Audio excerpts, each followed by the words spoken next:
Ce client a décidé de remplacer sa voiture pour une autre toute neuve. Donc les nouvelles générations avec le step à l'arrière également. Avec la caméra également arrière. La caméra également, 360 sur le véhicule.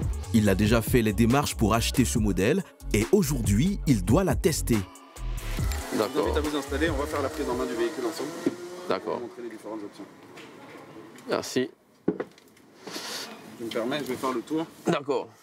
Ce concessionnaire, spécialisé dans les voitures neuves, propose à ses clients de tester les voitures pour les inciter à acheter. La voiture est toute neuve. On sent même l'odeur du neuf, l'odeur du cuir.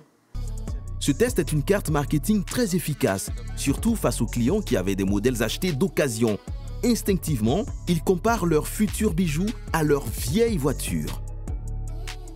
Vraiment, la voiture est impeccable. Elle n'a rien à voir avec mon ancien véhicule. Et au jeu de la comparaison, le neuf gagne toujours. Satisfait de l'état, de l'apparence, de l'intérieur, des sièges, de l'écran multimédia. Toutes les commodités qu'on a essayé de vous vendre en showroom, vous les retrouvez ici dans... Bien évidemment, je constate que c'est du vrai.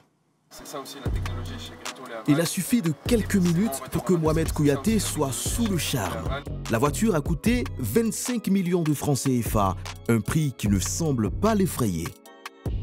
N'ayant pas assez de moyens pour acheter un véhicule neuf, on s'est dit que les véhicules d'occasion font l'affaire. Mais à vrai dire, le jour où on saute le pas et qu'on achète un véhicule neuf, on se rend compte qu'on faisait que de fausses affaires. Mohamed Kouyaté a acheté son véhicule d'occasion à 4 millions de francs CFA. Et selon ses estimations, il aurait dépensé près de 8 millions de francs CFA en seulement 7 ans pour les réparations. À chaque fois que je répare la climatisation,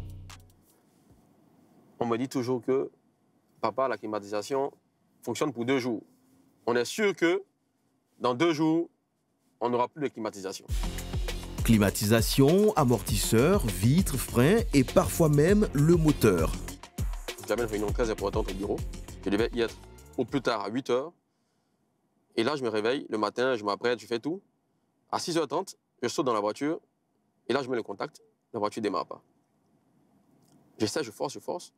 Elle ne démarre pas. Et c'est l'un des facteurs pour lesquels je me suis mis maintenant à acheter des voitures neuves.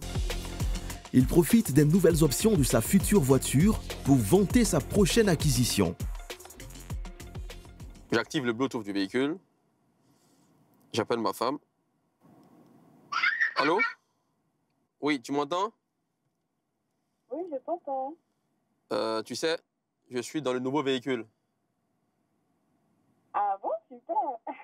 Là, tu t'y attendais pas. Tu trouves comment ta voiture?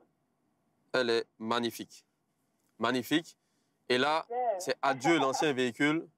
Donc les enfants ne diront plus, papa, pourquoi il fait si chaud? Parce que la climatisation ne marche jamais. Comme Mohamed, vous êtes de plus en plus nombreux sur le continent à faire le choix des véhicules neufs. Et face à ce regain, ce sont les concessionnaires qui se frottent les mains.